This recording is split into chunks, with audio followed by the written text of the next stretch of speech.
Shalom Bapak Ibu, Saudara dan kasih Tuhan. Senang bisa kembali berjumpa untuk berdoa, membaca dan merenungkan kebenaran firman Tuhan. Dan kita akan bersama berdoa sebelum memohon pimpinan dan pertolongan Tuhan. Mari kita berdoa. Tuhan yang Maha Baik, kami sungguh bersyukur untuk kesempatan yang Tuhan berikan kepada kami pada saat ini, boleh bersama berdoa, membaca dan merenungkan kebenaran firman-Mu. Kami percaya Roh Kudus akan membimbing dan menolong kami, sehingga kami dapat mengerti, memahami firman-Mu dan melakukannya dalam kehidupan kami hari demi hari. Karena itu kami membuka hati kami untuk Engkau, kami siap untuk diajar, kami siap untuk dibentuk ya Bapa. Di dalam nama Tuhan Yesus kami sudah berdoa. Amin. Bapak Ibu Saudara, kita akan bersama melanjutkan perenungan kita dari Injil Matius pasal 5. Hari ini kita membahas Matius pasal 5 ayat yang kelima. Matius pasal 5 ayat yang kelima, Tuhan Yesus berkata, "Berbahagialah orang yang lemah lembut, karena mereka akan memiliki bumi." Berbahagialah orang yang lemah lembut, karena mereka akan memiliki bumi. Sampai sebagian jawab bacaan kita pada saat ini. Bapak Ibu Saudara, ada sebuah quotes yang menarik bicara tentang kelemah lembutan. Quotes itu berkata demikian. Kelemah lembutan bukanlah kelemahan. Ini adalah kekuatan di bawah kendali. Kelemah lembutan bukanlah tanda kelemahan, tetapi tanda kekuatan di bawah kendali. Nah, saudara, kalau kita membaca quotes ini dan merenungkannya, mungkin bagi beberapa di antara kita, quotes ini terasa aneh, janggal. Karena dalam benak kita, kata lemah lembut identik dengan feminim, sesuatu yang feminim. Sehingga ketika dikatakan seseorang itu lemah lembut, kalau dia seorang wanita, maka itu bisa berkonotasi positif. Tapi kalau seorang pria dikatakan dia lemah lembut, maka itu berkonotasi negatif. Yang menarik adalah di dalam quotes ini, kelemah lembutan dikatakan sebagai tanda kekuatan, bukan kelemahan. Artinya, ketika seorang bisa menunjukkan satu sikap lemah lembut atau menjadi pribadi yang lemah lembut, maka dia adalah pribadi yang kuat, bukan pribadi yang lemah. Berbeda dari pemahaman orang pada saat ini yang menganggap kelemah lembutan kalau disematkan pada seorang pria, maka itu berkonotasi negatif. Nah, tentunya ini menimbulkan sebuah pertanyaan. Kenapa seorang yang lemah lembut dikatakan sebagai seorang yang kuat? Apalagi kalau kita membaca dalam Matius pasal 5 ayat yang kelima, di sana Tuhan Yesus pun berkata, "Berbahagialah orang yang lemah lembut, karena mereka empunya dunia." Menarik karena di dalam ayat ini Tuhan Yesus menghubungkan antara kelemah lembutan dengan bahagia. Bahwa orang yang lemah lembut adalah orang yang bahagia. Yang berarti ketika tidak ada kelemah lembutan, maka kita tidak menemukan kebahagiaan yang sejati. Jadi kalau quotes tadi mengatakan bahwa kelemah lembutan adalah tanda kekuatan, Tuhan Yesus mengatakan bahwa kelemah lembutan akan membawa pada sukacita yang sejati. Tuhan mendorong kita untuk menjadi pribadi yang lemah lembut. Nah, pertanyaannya adalah, apa yang dimaksud dengan lemah lembut dalam Matius 5 ayat yang kelima? Bapak Ibu, dalam Matius 5 ayat yang kelima, di sana kata lemah lembut itu kalau dalam bahasa Inggris diterjemahkan dari satu kata, yaitu meek. Meek yang berarti lemah lembut. Nah, di dalam Alkitab, khususnya dalam bahasa Yunani, kata meek itu berkonotasi sebagai sebuah sikap di hadapan Allah ketika kita menerima perlakuannya pada diri kita sebagai sesuatu yang baik. Dan kita tidak menolak atau melawannya. Jadi orang yang lemah lembut adalah orang yang di hadapan Allah bersedia untuk taat, bersedia untuk dibentuk, bersedia untuk diproses, dan menerima semuanya itu sebagai sesuatu yang baik, sehingga mereka tidak melawan, tidak memberontak, dan tidak menolaknya.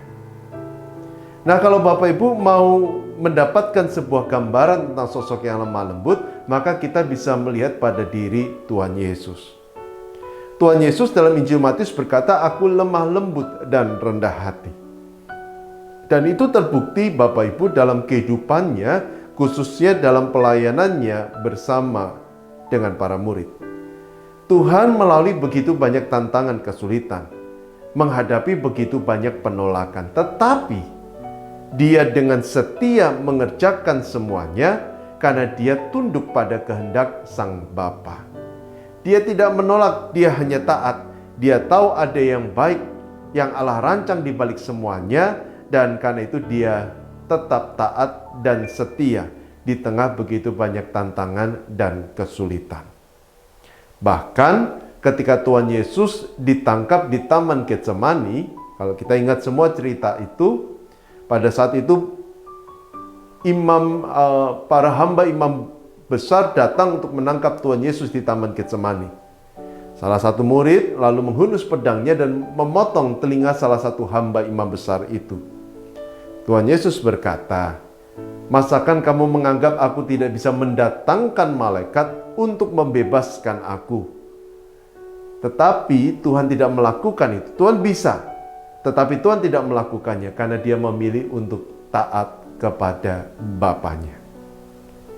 Jadi seorang yang lemah lembut dalam konteks Alkitab adalah seorang yang mau tunduk pada Bapa, seorang yang mau taat pada kehendak Bapa, dan melakukan semuanya bukan dengan terpaksa, tetapi dengan sukacita.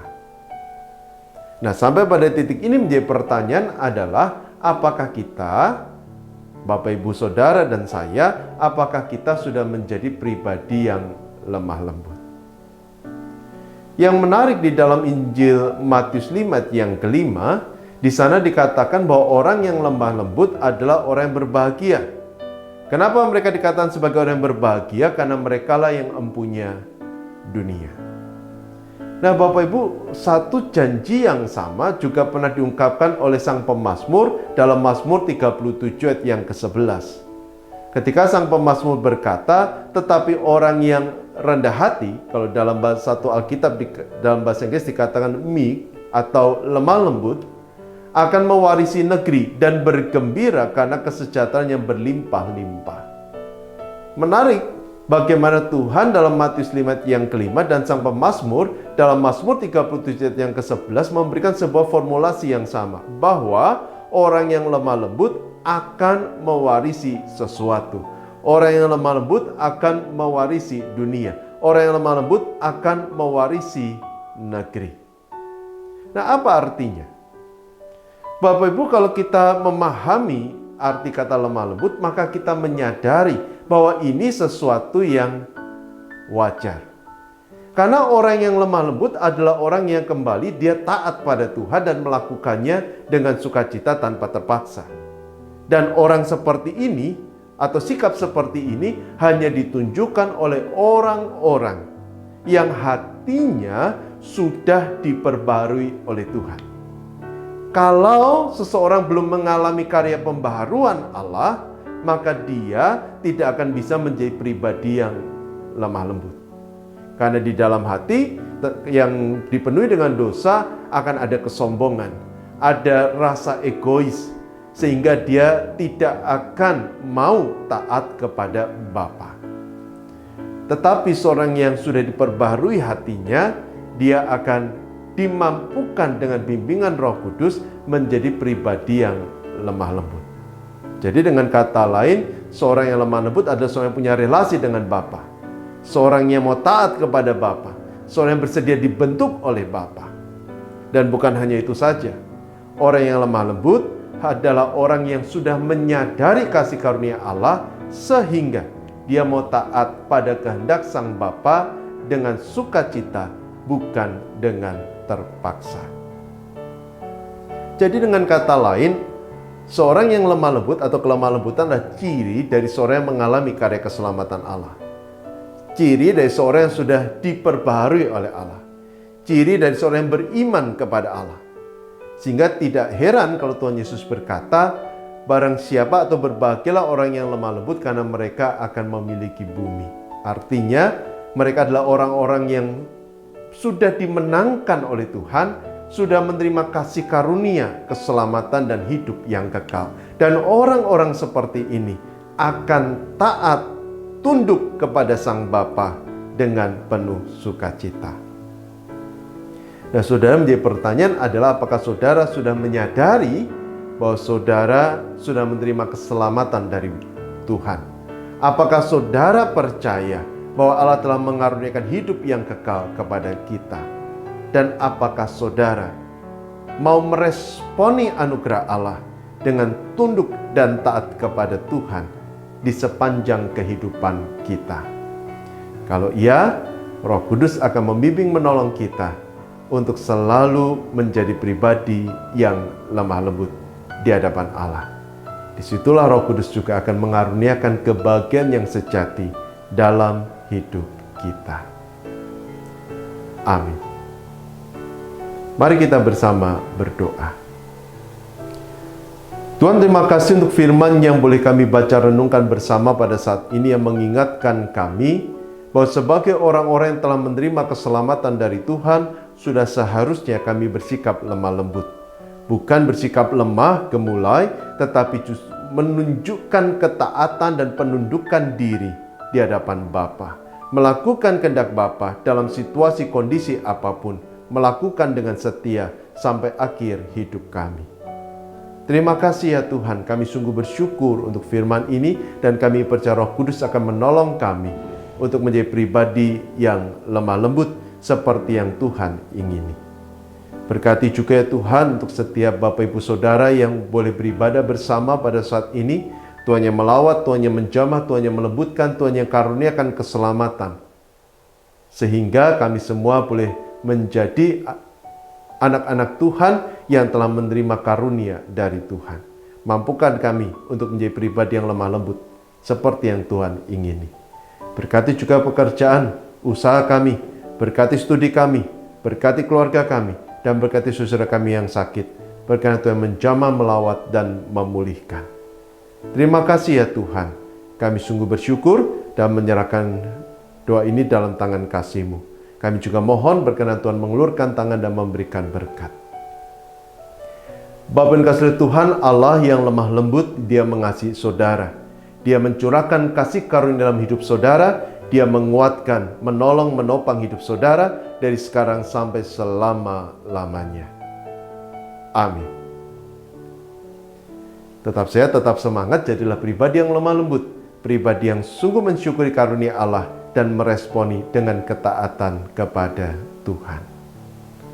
Amin.